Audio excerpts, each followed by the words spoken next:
How's it going, guys? It's Paul Myers, licensed professional counselor, owner of Intentional Counseling. We're a group counseling practice in Frisco, Texas, and we specialize in mental health. And today I'm going to cover parenting styles. So if you have a human development background, you'll have seen this in your school. But if you're new to psychology or you're new to human development, here's some really basic, fundamental information that I think you'll find really helpful just for parents pretty much around the world. This human development is based off the child's needs and based on how well the parents are actually meeting those child's needs. And so we're going to break down parenting styles based on the needs of the child and human developmental research and go from there. Okay? So let's take a look. I've got two scales we need to look at, and they're totally independent of each other, but they both work together to form your parenting style. So we've got this scale down here. I call it the warm scale. There's a lot of ways to describe it. It's just kind of the mushy gushy, warm, loving aspect to parenting. We have from 0% to 100% of this being met.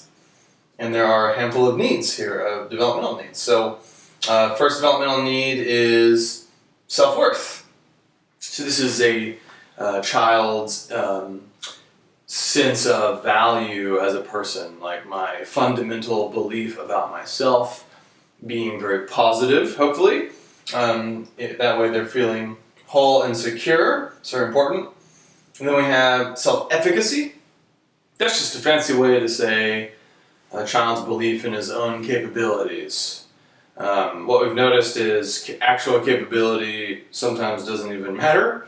It's more about your self-efficacy. Like if you think you're capable, then you're going to put more effort in, and it's actually the effort that produces the result a lot of the time. So self-efficacy is huge because if the child believes they're capable, they're going to put more effort into things that they pursue, which is good. So self-worth, self-efficacy, they are different.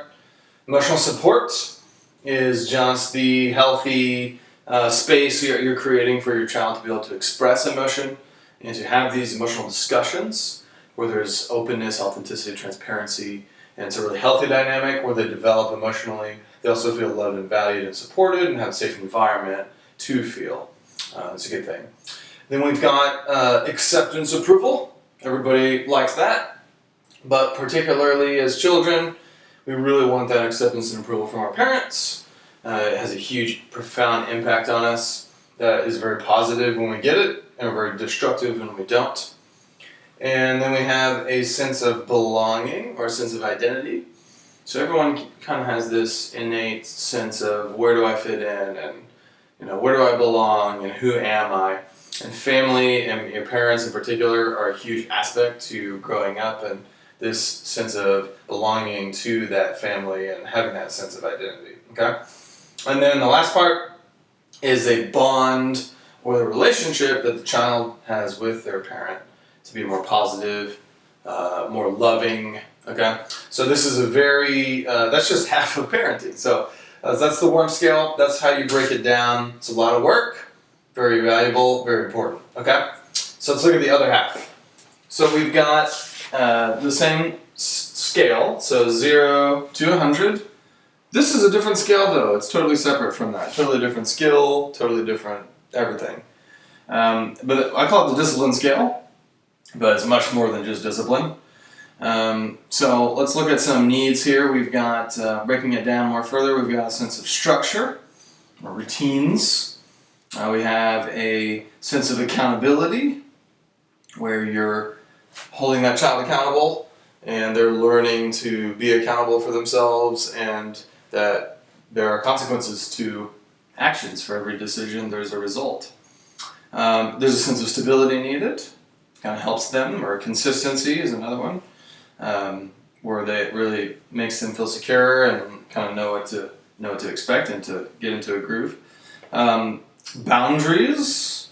So boundaries are like invisible lines you draw that are unwritten rules. So it's healthy to kind of teach children what boundaries are. And two aspects to that is one, they need to be aware of other people's boundaries because they can't just be running people over their whole life. And then two, they also need boundaries for themselves so they're not run over. So they can kind of exist in the world with a healthy acknowledgement and awareness and a sense of assertiveness rather than passivity or aggression. Okay? Then we have a sense of morals, a sense of right and wrong, good and bad. There's a moral compass, very valuable. To me, this is kind of very much ingrained into us as human beings. We're very, very spiritual. I think God puts that sense of morality in us naturally, but it's definitely good to teach, equip, and focus on because without that guidance, there's a high chance of that moral compass just not being there, and that's kind of dangerous if you think about it. So, a sense of values, what's important, right? God, marriage, family, children, work, being responsible, things like that. Personal responsibility is the last one, where the child learns that they are accountable for their own behavior and that they are in control of themselves, they can make choices, and it's very positive. A huge aspect to being successful is taking that personal accountability so everything goes better in your life. Okay. So there's those scales. So we've got discipline scale, 0 to 100. We've got the warm scale, 0 to 100. So based on those two scales, how much or how little you're doing, we can kind of chart out your parenting style. So we've got 4 styles down here. Let's start down here. We've got kind of low on the warmth scale, low on the discipline scale. So really just not a lot going on. So I would call this a double negative. They call it neglectful style. Just lots of deficits there. There's a lot of damage that's done from that. There's a host of reasons that this could occur, but that is one of the styles. So then over here, these two styles are more normal, most common out of all of them. We've got permissive parenting style, where we're very high on that warmth scale, but we're low on the discipline accountability scale. So part of this is fantastic. I mean, the child gets all these needs met, they feel great, very secure in themselves, very well adjusted here. But then there's a lack of that accountability and they kind of struggle with being responsible. So you've got some weaknesses, some strengths, but overall, this is really common, honestly. It's really common style. Over here we've got high on the discipline scale, it's the opposite of this. High on the discipline scale, low on the warmth scale.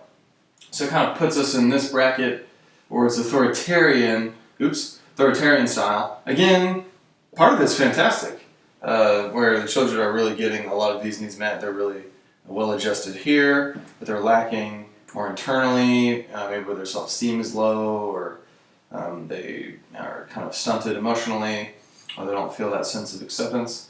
So there's an insecurity there. So there's some weaknesses there. So strengths and weaknesses. Okay? Again, very common, very natural.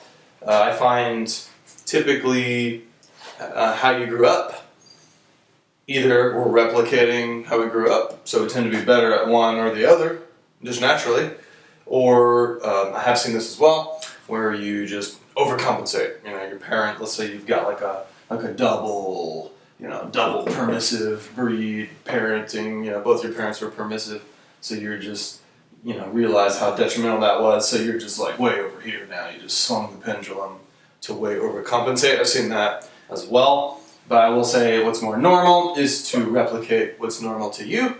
So if your parents were permissive, there's a high chance you're going to parent permissively, right? When you get older and you have your kids.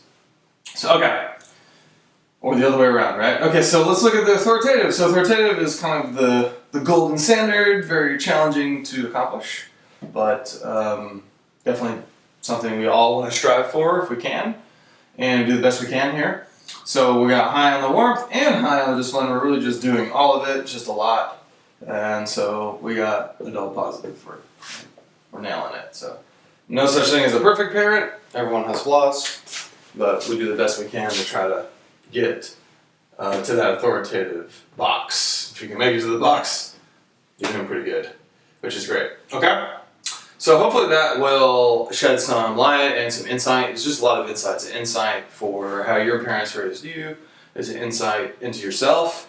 There's a little bit of insight into maybe how you would be as a parent as a direct result, or how you would parent your kids, and just really helpful across the board. So parenting is the hardest thing you'll ever do. So don't beat yourself up. Just do the best you can and try to get all these skills developed. They are skills, and you get better at it the more you practice it. So if you don't have a counselor, if you haven't done therapy, definitely go to intentional-counseling.com. Either myself or a trained therapist at my practice would be happy to help you. Otherwise, subscribe. That helps us grow. And leave a comment below if you have anything you'd like for us to cover. All right, we appreciate you guys. Take care.